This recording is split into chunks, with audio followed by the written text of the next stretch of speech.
living in Europe is becoming very difficult. Very, very difficult.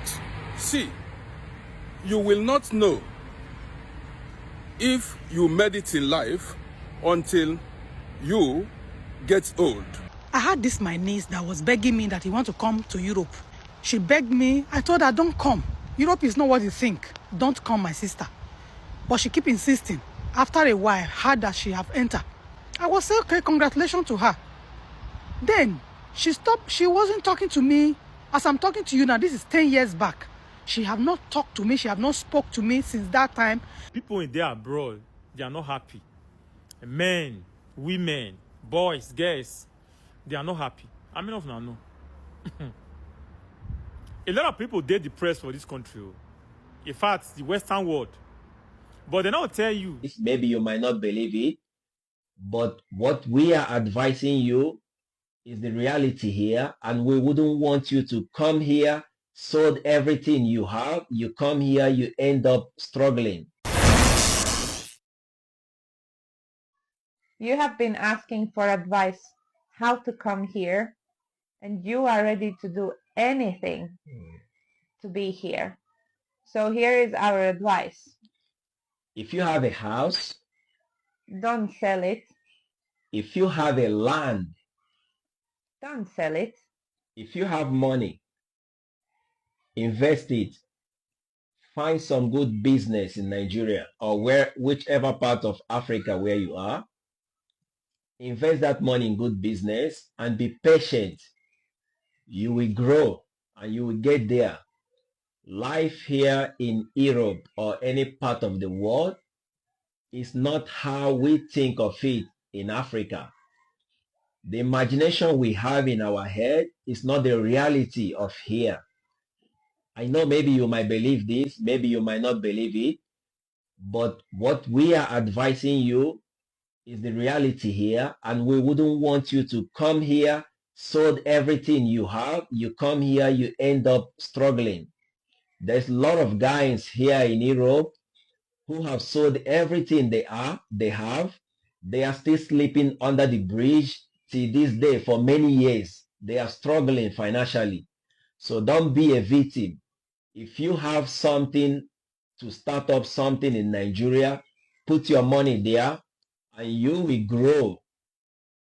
Don't be a victim of those who have sold all they have and come here and end up with nothing, and then they are regretting it. They want to go back home, but it's quite late because the things you have sold out, you can't get them anymore. You have lost that chance. You have lost that opportunity. I said to myself that I must make this video before I go back inside.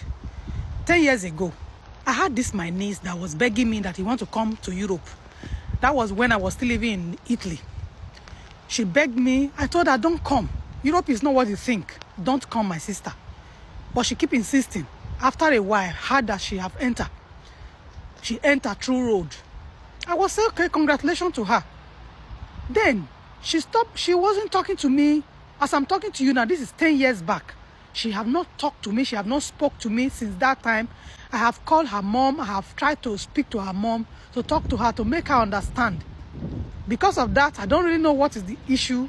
Since that time, she have not talked to me. She decided not to talk to me. Okay, what is the reason why I'm making this video? It's not because of my sister, but I'm making this video because of people that whenever you are telling them what you are going through in this Western world, they tell you to come back home. I find out that our people will hate truth. We hate to hear the fact. Whenever you tell them the truth, they will start telling you, come back home. If it's not good, why are you still there? We are like those birds, those chicken that they normally catch with corn. Or maybe those bush chicken. That the people will put something to cover road, cover the place. The chicken will fall inside there because of one piece of chicken. With one piece of corn. Another one will come again. Another chicken will come again. Will fall inside that same place.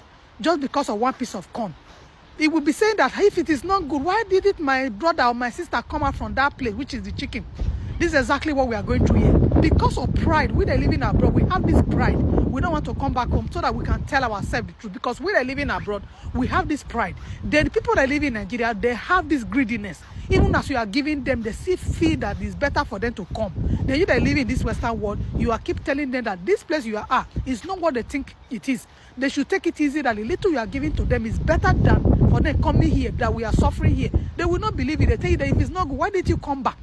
This is what I keep hearing every day by day. Then I come to a conclusion that what is our problem is greediness, and greediness is our problem, which is people that live in Nigeria. Then we that is living here is pride. We that live in the Western world, it's pride. Because all we need to do is for us to pack our bag and baggage and go back home. But we cannot do it because we feel that we have come. There's nothing we will do. We have to stay. So for that reason, we keep receiving those insults. We keep receiving those shame and every other thing. Look at me. It's raining right now. It's not just raining. In the morning, it was snowing everywhere, full. In this area you see here. But right now, I'm coming back home. I left my house this morning. This is me. I'm coming back home. It's dark. I think I will still go work tomorrow, right? So, but when you are telling them, they will not believe you. They will not believe you. It is okay, no problem. All of us will continue to see that which we wanted to see. And that is the reason why you see many people ask their brother or their sister, they're there to come. They will invite them to come. When they will come, they see that that thing, they think that it is, that sweet thing, they see that it's not how it is. If you want to come to Europe, come. The door is open. Just come. Because a lot of people have talked, but nobody wants to listen. I mean, of now, no say people when they're abroad, they're not they happy. I mean, of now, no say people when they're abroad, they are not happy. Men, women, boys, girls, they are not happy. I mean, of now, no. A lot of people, they're depressed for this country. In fact, the Western world. But they don't tell you, everybody just they try to package. If you want to live happy life, now Africa. If you want to live happy life, now Africa. It's just that, Africa, most of the time, security not there. Abroad, when we say, it bless you, they owe people money. It bless you, they owe government money. Money when you don't even know how it take come, you they pay, you know. You will pay those money until God say, okay, now today you want to come. You want to wake up for abroad, say, you know, pay us rent. You feel in Nigeria now, if you say, you know, pay us rent. Maybe you even lucky, small, build house. Not only food they buy, not they pay anything. But for abroad, now ritual. Now every month, if you not pay, you'll go streets now. Everybody just a package. So they try to prove to themselves, say, I can do it. Whereas they need people help, but no help. Help is not coming anywhere. I can do it, I can do it, I can do it. Some people, they need to lay on that person's shoulder, but people not there for them to lay on. They're not there. But they keep on telling themselves, I can do it, I can do it. Everybody, they package.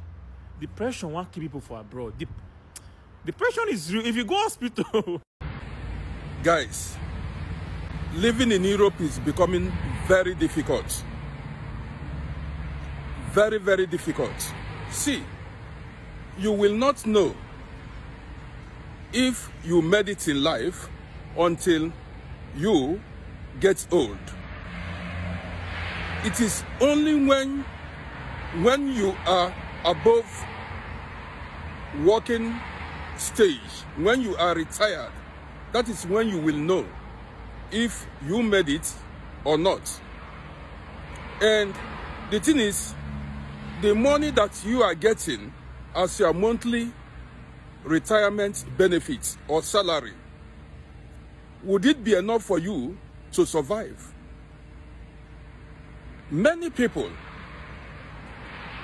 when I say many people, I'm talking about elderly people. Many people find it difficult to live in Europe these days. You know, there is a difference between living and existing. A lot of people are existing, but they are not living. So many elderly people cannot buy their medications anymore. Some cannot even afford to rent an apartment. I'm telling you the truth. Many elderly men and women are homeless. Not that, see, the mistake a lot of people have made is, listen to the mistake a lot of people have made. Listen attentively. Many waited for the future. They did not plan for the future. See, man, there is sun here. Okay, here is okay now. Many people did not plan for the future. They waited for the future, and the future came and surprised them. Yes. And let me tell you what I found out. Listen, your children may not be there for you. Your children may not be there to support you financially as far as this Western world is concerned. I'm not telling you lie. This is why I told you, you've got to plan for your future. Don't wait for the future to come to you. You've got to plan for your future. Many elderly men and women here are finding it difficult. And the worst part of it is, if you don't have anything in Africa, listen, man, a lot of things are opening my eyes now. If you don't have options, that is, you did not keep any, man, what am I even saying? If you fail to make investment in Africa, let's say something there for rainy days, create an option for yourself. And here in Europe, life is hard. Man, you are done for. I'm telling you, you are done for. You know, why are these people making, see this motorbike, the kind of noise it's making? Man, I make videos to wake people up. People are suffering in Europe. Oh. As a young man, you may be capable to work. You still have that strength to go to work. But a man of 70 years, 75 years, 65 years, even over 60 years, many people above 60 are already tired, can't do much or achieve much in life anymore. Man, I want to keep going. See you in my next video. This is one thing they don't tell you about living abroad. I have lived here for over 15 years and I still struggle with it. My neighbor that, let's say we are living in the same block of flats, my neighbor that I opened the door for, hi, good morning. At the time I'm opening that door, we are saying good morning or hi to each other. Open that door. I'll see that same person, let's say like half a mile away from the house, and the person will see me and just do like this. Is that not my neighbor? And then the next day, we still see each other by the door and say hi to each other. But when we're outside, we just throw away face. So, that's very surprising. I still don't get it, but I delved into some research to understand it.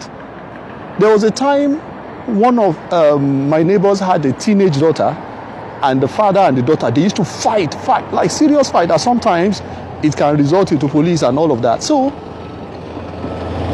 there was one that they had that she ran and knocked my door, and I tried to support her and that. And everything was settled, you know, everything was okay. The next day, she saw me. There was nothing like, good morning, thank you for yesterday. She just, didn't even look at us. So I now took time to check, and the major difference is that in the West, there is an individualistic culture compared to where we come from, where we have a kind of collectivist culture.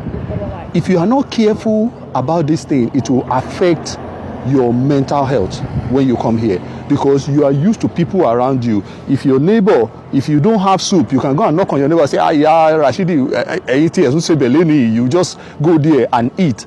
It is not the case in this place. Everybody is all by themselves. Everybody looks like they are a property of the state. That's why even our children, when they are growing up, when they decide you have to manage that relationship, you know, you see some people, I have not spoken to my dad for 20 years. I've not spoken to my brother for 10 years.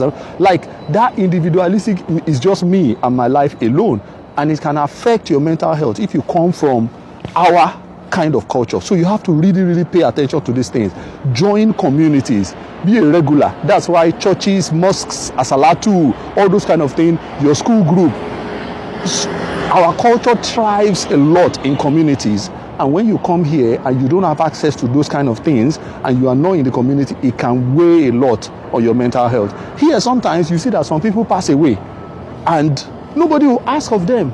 It is the smell that will make people call 999 and they'll come and break the door and they'll just hear that, that person passed away.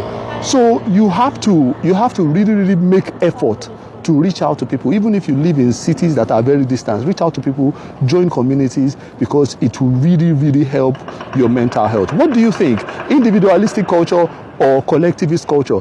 Because this individualistic culture, it favors all these companies. Because rather than you to cook or cook with your neighbor, all of you will just order food. They will make more money. You know, rather than jump in your friend's car, all of you will order Uber. The company will make money. I heard someone talk about that. So you have to really understand the culture that you are in and know how it affects you, so that your stay or the amount of time you spend here is not going to be a very tough one. What do you think? Individualistic culture or collectivist culture? Let's have that discussion. I'll see you soon. Bye for now.